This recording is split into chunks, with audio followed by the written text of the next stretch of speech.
Busan National University smelled like coffee, paper, and sleep deprivation. Amara smiled faintly to herself as she crossed the central courtyard beneath the morning sun, listening to students argue about deadlines near the business building while others rushed across campus carrying laptops and half-finished breakfasts. Some things never changed. Graduate students still looked exhausted. Raylan still showed up late to everything. And Professor Min still terrified half the department without raising his voice above a calm conversational tone. But standing here now felt completely different than it had a year ago. Because Amara was different now. You're smiling at nothing again. Raylan's voice pulled her from her thoughts moments before her friend appeared beside her carrying 2 iced coffees and enough attitude for an entire city block. Amara accepted the drink immediately. You're late. I'm spiritually on time. That's not a real thing. It is when you're pretty.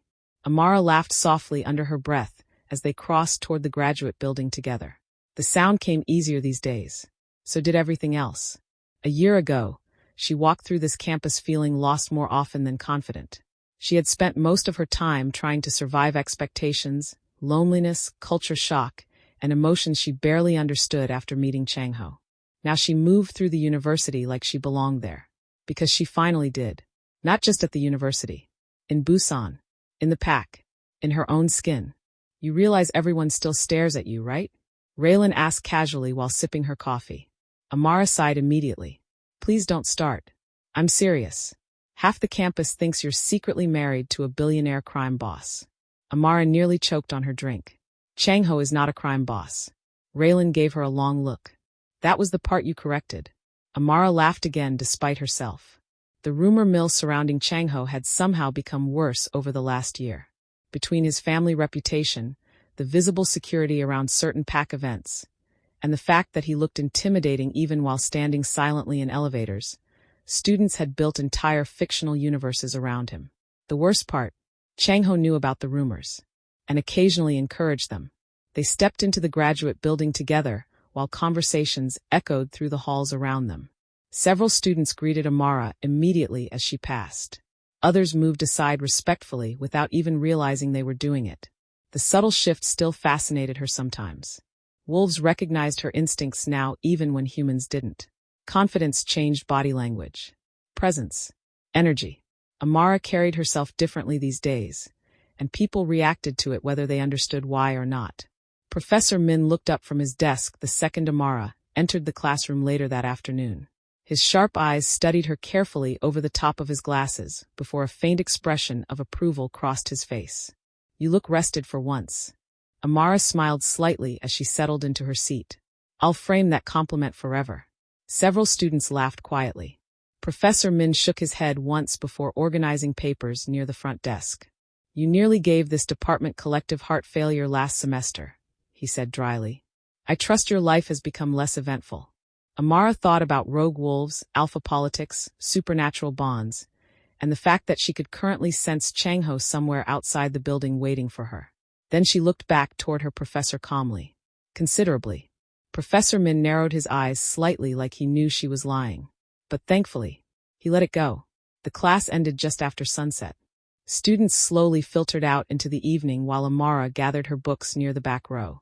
Her phone buzzed once against the desk. Changho, outside. Just that. No extra words. No explanation.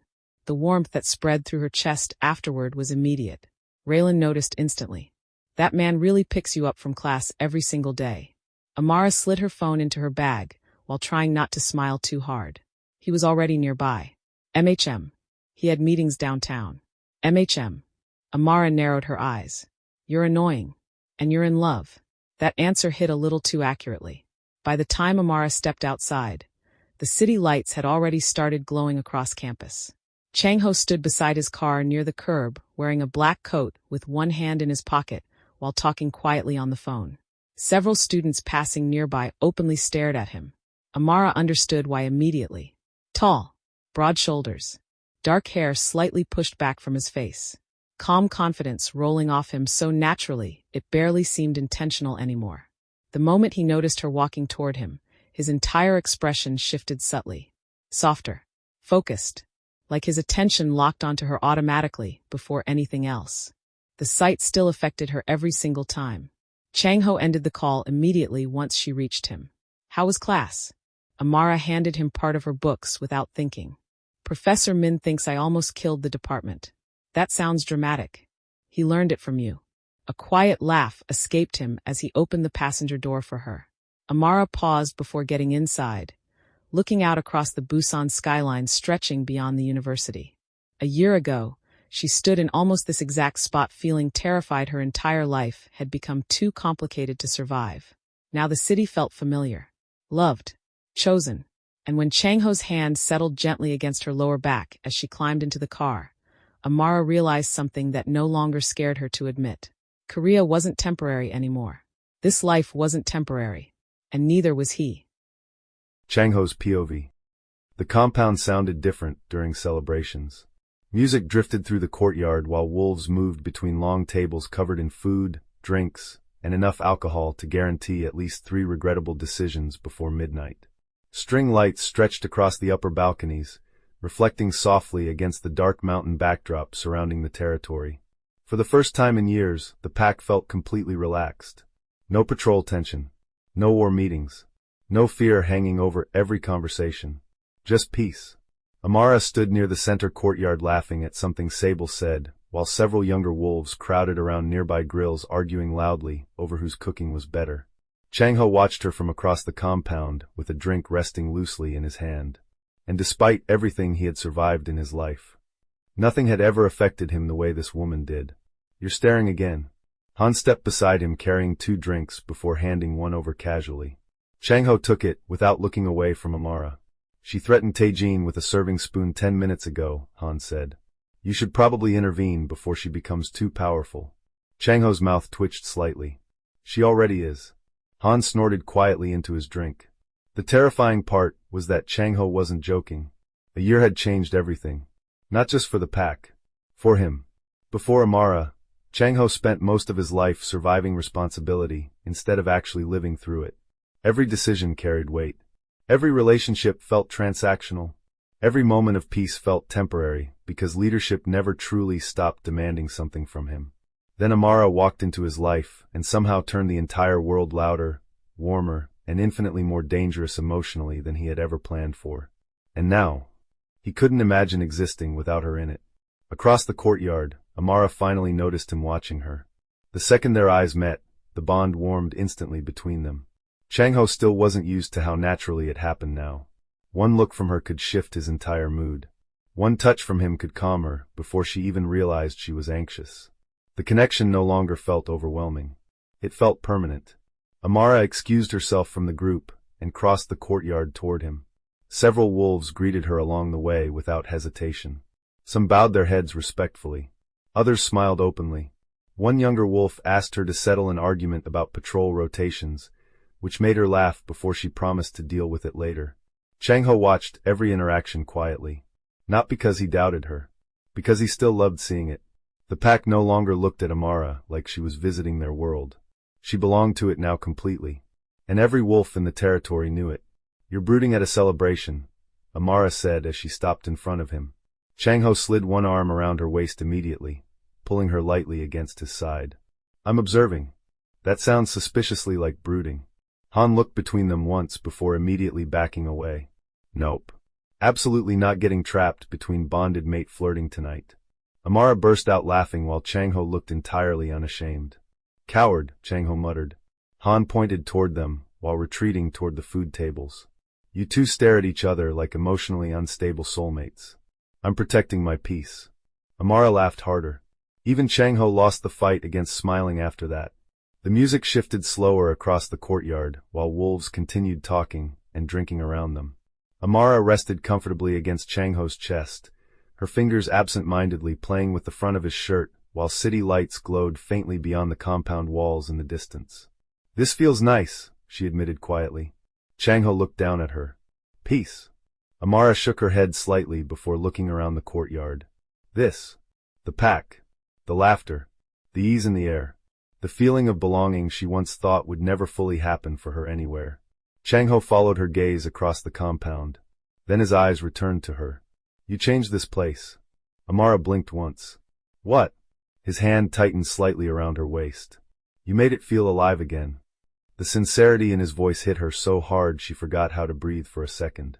Because Changho never said things casually. Every word mattered when he gave it to her. Amara looked up at him slowly. A year ago, this man terrified her. Now his voice alone could calm every anxious thought in her body. The difference still amazed her sometimes. "You know what's funny?" she asked softly.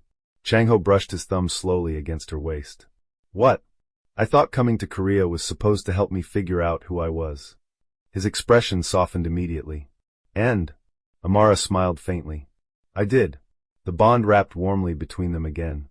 Changho leaned down slowly until his forehead rested gently against hers while music and laughter continued around them. For several quiet seconds, neither of them spoke. They didn't need to, because standing there wrapped in his arms while the pack moved around them like family. Amara finally understood something completely. She wasn't standing beside Changho because fate forced her there. She stayed because she chose him. Over and over again. And deep down, he was still choosing her too. Amara's POV. 3 years later, the compound sounded completely different in the mornings. Instead of patrol reports and war meetings echoing through the halls before sunrise, Amara now woke up to tiny footsteps sprinting across hardwood floors at dangerous speeds, followed immediately by Changho saying, "Absolutely not," which usually meant their son was already doing something he wasn't supposed to be doing. Amara smiled into her pillow before opening her eyes slowly. Soft morning light spilled through the bedroom windows while the sound of little feet thundered down the hallway again. Then, "Mama!" The bedroom door flew open hard enough to bounce lightly against the wall before a small body launched directly onto the bed. Amara laughed breathlessly as their son climbed over the blankets with absolutely no concern for personal space or human safety. "There you are," she said, pulling him into her arms. Jinwoo grinned up at her immediately, dark hair sticking out in every direction from sleep while his storm-gray eyes practically glowed with excitement. Changho appeared in the doorway seconds later, already looking tired. He escaped. Amara looked dramatically shocked. "Your son would never. He is very clearly your son whenever he's causing problems." Jinwoo gasped. "Betrayal." Amara laughed harder while Changho crossed toward the bed. Even after 3 years, the sight of him still affected her. Maybe it always would.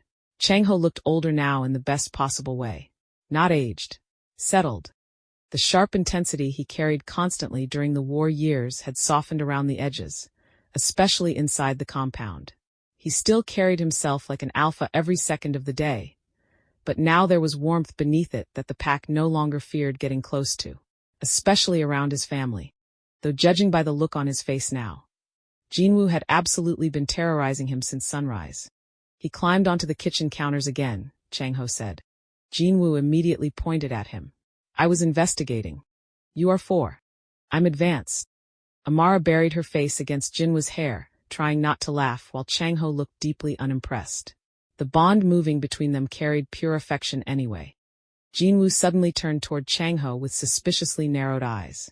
"You used your alpha voice on me. You were standing on the refrigerator. You sounded scary." Changho crossed his arms. "Did you get off the refrigerator?" Jinwoo considered that carefully. "Maybe." Amara completely lost the fight against laughing after that.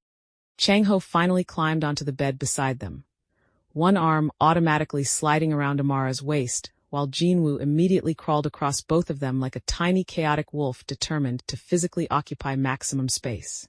The warmth filling the room settled deep into Amara's chest. 3 years ago, she thought love would feel dramatic, overwhelming, life-altering in loud, obvious ways. But this was the part nobody talked about enough. Morning laughter, sleepy touches, tiny voices filling rooms that once felt empty.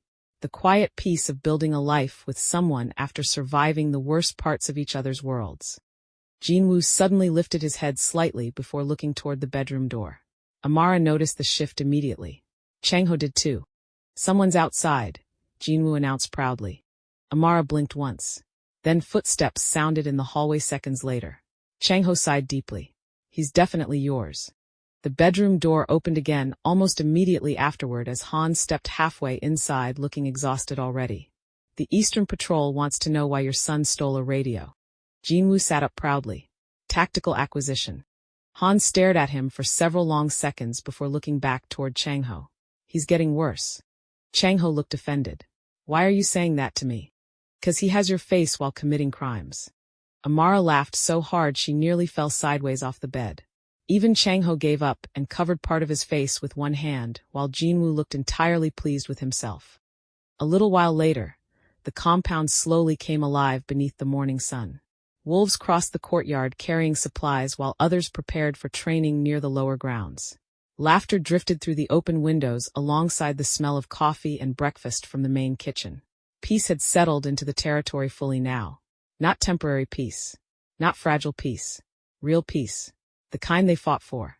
Amara stood outside near the upper balcony, while Jinwoo raced across the courtyard below chasing two younger wolves, who were very clearly pretending not to let him catch them.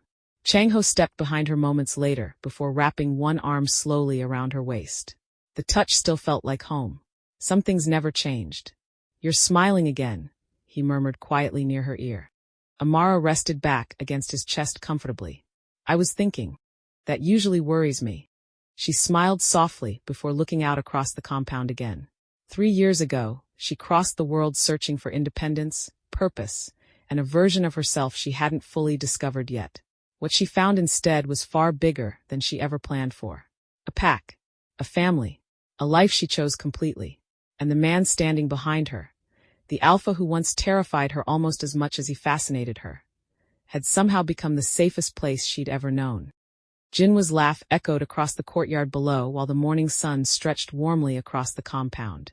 Changho's arm tightened gently around her waist. And standing there in the heart of the life they built together, Amara realized something that no longer frightened her to admit.